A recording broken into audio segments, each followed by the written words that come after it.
ఎందుకు అనంటే ఈ రోజున ప్రభుత్వంలో జరిగేటువంటి ఈ వర్ష దీని పేరుతో జరిగినటువంటి భూముల కుంభకోణం వ్యవహారం ఇవన్నీ మనము రాజకీయ అంశంగా ఒక అంశంగా చూడాలి, ప్రజాధనంగా ఒక అంశంగా చూడాలి. ఇలాంటి అంశాలు ఉన్నప్పుడు మీడియా యాంగిల్లో మీడియా యొక్క పాత్ర మనం ఖచ్చితంగా చర్చించాల్సినటువంటి అవసరం ఉందండి. ఆంధ్రప్రదేశ్లో ఉన్నటువంటి మీడియాకు సంబంధించినటువంటి వ్యవహారము ఇప్పుడు ఉంటే ప్రతిపక్షం వైపు, లేదంటే ఉంటే అధికార పక్షం వైపు అనేటువంటి విధంగా కొన్ని మీడియాలు వ్యవహరించడం అనేటువంటి బాధాకరం. నేనేమంటానంటే ఇప్పుడు ఉరసా క్లస్టర్స్ సంబంధించినటువంటి ఈ కంపెనీ వ్యవహారం బయటకు వచ్చిన తర్వాత ఇప్పుడు తేలుగుట్టినటువంటి దొంగలాగా ప్రభుత్వంలో ఉండేటువంటి వాళ్ళైతే మాట్లాడట్లేదు. మీడియాకి ఏంటండి బాధ నాకు అర్థం కాదు. మీకు ఉరసాకి ఈ విధంగా భూములు కేటాయింపు మంచిదే అని చెప్పండి, లేదు కాదని చెప్పండి, లేదా కేటాయించారా కేటాయించలేదా చెప్పండి. ఈ ప్రస్తావన చేస్తే కృష్ణాంజనేయులు గారు గుర్తుపెట్టుకోండి, మీ సెడేషన్ కింద మీ మీద కేసు దాఖలవుతుంది. నేనేమో కాదనట్లేదండి, ఎందుకంటే సెడేషన్ డైరెక్ట్ గా చెప్తున్నా, రాజద్రోహం కింద కేసు దాఖలవుతుంది. ఏమండి మీకు తెలియనివి కావు, మీరు ప్రత్యక్షంగా చూశారు. 2014, 19, 2019, 24 రెండు సందర్భాల్లోనూ రెండు ప్రభుత్వాలు చేసాయి, ఇప్పుడు మళ్ళీ చేస్తాయి. ఇప్పుడు ఆంధ్రప్రదేశ్ లో వైఎస్ఆర్ కాంగ్రెస్ పార్టీ ప్రభుత్వం ఉన్నప్పుడు అమరావతి ఉద్యమం కానీ లేకపోతే ప్రజా సమస్యల మీద జరిగినటువంటి ఉద్యమాల మీద కానీ ఎవరైతే మీడియా వాళ్ళు ఉన్నారో, మీడియాలో మాట్లాడినటువంటి వాళ్ళు ఉన్నారో వాళ్ళ మీద రాజద్రోహం కేసులు పెట్టారు వాళ్ళు. వైఎస్ఆర్ కాంగ్రెస్ పార్టీ ప్రభుత్వం ఆ విధంగా పెట్టింది. ఇప్పుడు వీళ్ళు పెట్టరు అనేటువంటి దాని మీద ఏమి లేదండి. ఇక్కడ అన్ని రకాల కేసులు వస్తాయి. ఇప్పుడే కదా మొదలైంది, 10 నెలలే వీళ్ళు మొదలు పెట్టారు వ్యవహారం అంతా.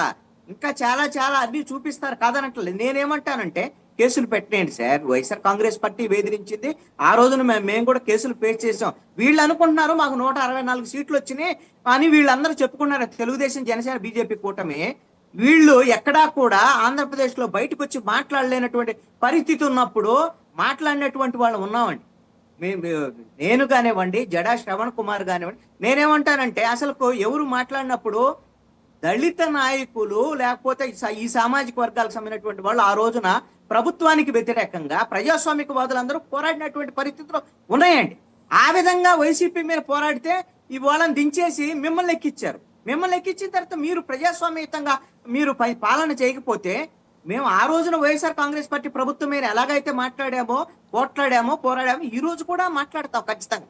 నేను ఒక్కటే అడుగుతున్నాను అండి, తెలుగుదేశం పార్టీకి లేకపోతే కూటమి ప్రభుత్వానికి బాకా ఊడేటువంటి మీడియా బాకా ఊదండి, భజన చెయ్యండి. అది మీకుండేటువంటి మీ ప్రయోజనాల్లో మీ వ్యవహారం, దాన్ని మేము ఎవరు కాదన్నాం. కానీ తప్పులు చేస్తే ఇది తప్పు చేస్తున్నారు మీరు అని ప్రశ్నించాల్సినటువంటి బాధ్యత మీడియా పరంగా మీకు ఉందా లేదా? మీరు మాట్లాడలేదు అని అంటే మీకు కూడా ఏమైనా వాటాలు వచ్చాయా అనే అనుమానం రాష్ట్ర ప్రజల్లో ఉంటదా ఉండదా? చెప్పాల్సినటువంటి బాధ్యత ఉందండి మీడియాకు కూడా ఖచ్చితంగా. నేను ఎందుకు మీరు అసలు దాని ప్రస్తావన ఎందుకు చేయటం లేదు? ఇది కేబినెట్ ఏమంటే వాసుదేవన్ గారు మీరు ఇచ్చిన కథనమో, వైర్ ఇచ్చినటువంటి కథనమో నేను మాట్లాడేదో అయితే మీడియాలో రావాల్సినటువంటి అవసరం లేదు, ఎందుకు రెస్పాండ్ అవ్వాలని అనుకోవచ్చండి. కేబినెట్ తీర్మానం కదా, కేబినెట్ తీర్మానం చేసింది. తీర్మానం చేసినటువంటి ఆ కంపెనీ 60 రోజుల వయసు ఉన్నటువంటి ఆ కంపెనీ ఈ రోజున ఆ 60 ఎకరాలు తీసుకున్నది అని అంటే 3,000 కోట్ల రూపాయల ప్రజాధనానికి సంబంధించినటువంటి వ్యవహారం కదా. మరి దీంట్లో మీడియా బాధ్యత లేదా? ఇదేం పోనీ జరగలేదు, భూ కేటాయింపులు జరగలేదు, ఈ ప్రభుత్వానికి వ్యతిరేకము వాసుదేవన్ గారు, అదేవిధంగా కృష్ణాంజనేయులు కూడా వ్యతిరేకము, కాబట్టి వీళ్ళు మాట్లాడుతున్నారు, వీళ్ళు మాట్లాడితే మేము రెస్పాండ్ అవ్వాలని మీడియా వాళ్ళని కేబినెట్ తీర్మానం చేసింది కదా. అదైతే తప్పు కదా, దాన్ని గ్రూప్ని అడగాల్సిన అవసరం లేదు, చాట్ జీపీటీని అడగాల్సిన అవసరం లేదు. యాక్యురసీ గురించి మాట్లాడింది. ఎవరో ఒక మేధావి ఒక ఆయన మెసేజ్ పెట్టాడు, ఏంటంటే యాక్యురసీ, పార్షియల్ యాక్యురసీ అనేది ఉంటుందట.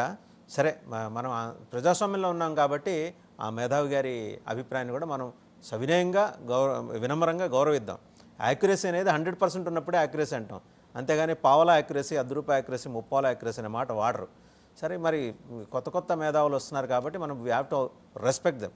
రెండోది, తెలుగుదేశం పార్టీ ఆఫీసులో ఈ ఆత్మహత్యయత్నం ఏంటండి, ఎలా చూస్తున్నారు అది? అయితే నేను ఈ విషయంలో ఒకటే, వాసుదేవన్ గారు మీరు డైవర్ట్ పాలిటిక్స్ అన్నారు కదా, అది నేను డైవర్ట్ పాలిటిక్స్ అనుకోవటం లేదండి. డైవర్ట్ పాలిటిక్స్ అనటం కూడా కరెక్ట్ కాదు అని నా అభిప్రాయం. ఎందుకు అనంటే అతను బాధితుడు. ఆయన అక్కడ ఉండేటువంటి గలస మట్టిని అమ్ముకోవటానికి కాదు అతను చేస్తుంది. అతను ఆత్మహత్యయత్నం ఎందుకు చేశాడు అంటే ఆయన బాబురావు ఆయన విధంగా వాళ్ళ సతీమణి ఇద్దరు అక్కడికి వచ్చి వాళ్ళు చేసినటువంటి ఆవేదన అంటే వాళ్ళ భూమిలో బలవంతంగా ఈ మట్టి తవ్వకాలు జరుపుతున్నారట అధికార పక్షానికి సంబంధించినటువంటి వాళ్ళు. వాళ్ళకి ఇష్టం లేకపోయినా దాని వాళ్ళు ఆ భూములు రాయమని మట్టి తోలకానికి అంగీకరించమని సంతకాలు పెట్టడం వేధిస్తున్నారట.